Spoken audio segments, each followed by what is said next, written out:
প্রথমত আপনাদেরকে ধন্যবাদ জানাচ্ছি আমাদের নির্বাচনের সহ আপনারা একটা সুন্দর আমাদের নিজেদের যে মতামত দেওয়ার যে সুযোগ করে দিয়েছেন সেজন্য ধন্যবাদ জানাচ্ছি এবং দুঃখ প্রকাশ করছি যে আমার একটু দেরি হয়ে গিয়েছে, কারণ আমি রাস্তায় আসতে আসতে আমার গাড়ি মনে ৬-৭ জায়গায় থামছে।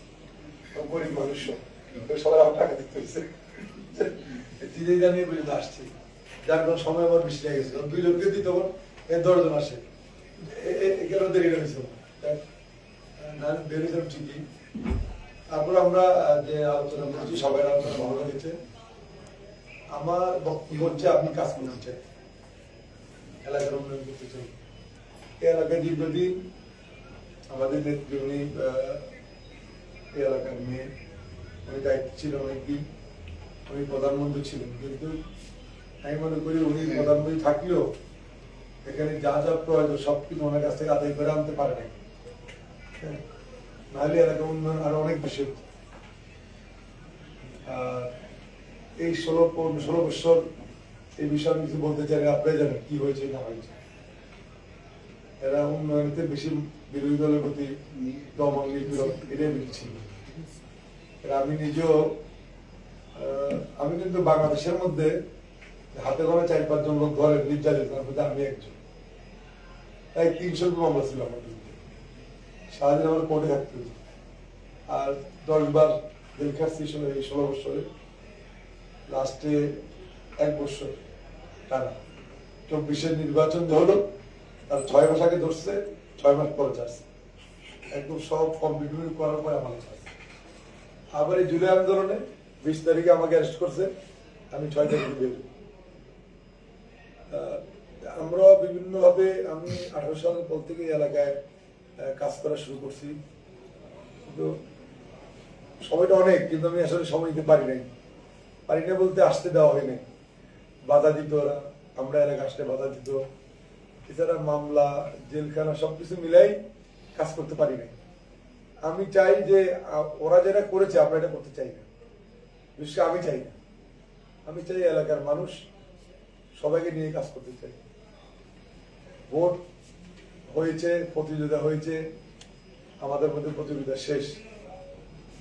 আমি ধরে নিচ্ছি সবাই আমাকে ভোট দিয়েছে, যার কারণে পাশ করেছি। আমি এখন সবাই সংসদে, সবার প্রতিনিধি, আমি সবাইকে নিয়ে কাজ করতে চাই। আমি যদি কোনো অন্যায় করি, কোনো খারাপ কাজ জড়িত থাকি, অবশ্যই সেটা সমালোচনা করবেন, কিন্তু আমি যদি কোনো অন্যায় না করি, কোনো খারাপ কাজ না করি, সেটা যদি কেউ শুধু রাজনৈতিক কারণে যদি কেউ সমালোচনা করে, সেটা কষ্ট পাবেন, আমি যেমন পাবো আপনারা পাবেন। আমি চাই না যে এমন কোনো সমালোচনা হোক।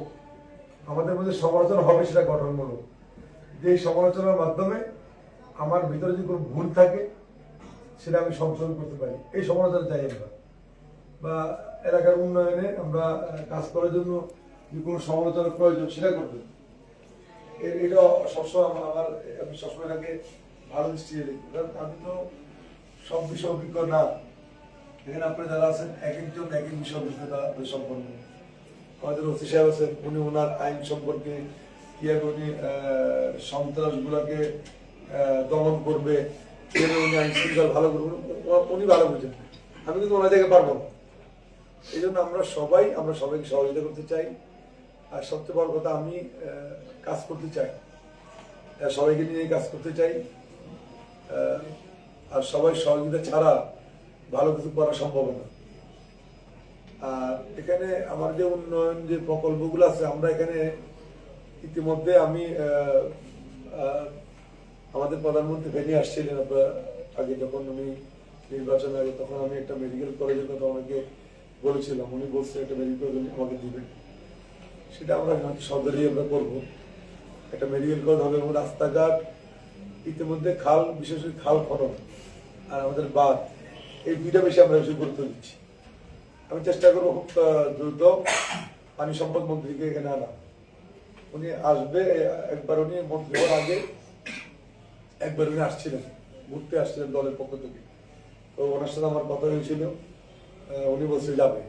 আমি ওনার সাথে হয়তো রোজার পরে, ঈদের পরে আমরা একটা প্রোগ্রাম করব, করে ওনাকে আমরা এখানে এনে আমাদের এই বাঁধ এবং নদীগুলো খনন এগুলো আমরা কিভাবে করবো, এই কাজগুলো আমরা অতি দ্রুত করবো। আর আমাদের এলজিডিতে যিনি আছে মিনার সাহেব, উনি মোটামুটি বিভিন্ন কাজগুলো করছেন, আরো উন্নয়ন কাজগুলো আমরা করব।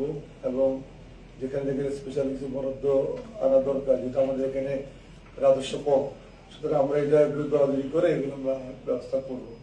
এরপর শিক্ষা আমাদের আছে। আমি এখানে যে বিষয়টা আমি চাই যে, আপনারা জানেন যে মাটি কাটা এটা একটা ব্যাধির মতো হয়ে দাঁড়িয়েছে। মাটি বিশেষ করে এই 5 তারিখের পরে, আগে যা হয়েছে হয়েছে, মাটি কাটা তো কখনো বন্ধ ছিল না। এই 5 তারিখের পরে যে মাটি কাটাগুলো হয়েছে, জমির মালিক তিনি অতি মুনাফার জন্য উনি কিন্তু জমিটা বিক্রি করে, মাটিটা উনি বিক্রি করে।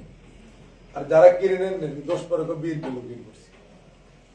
হ্যাঁ, বিএনপি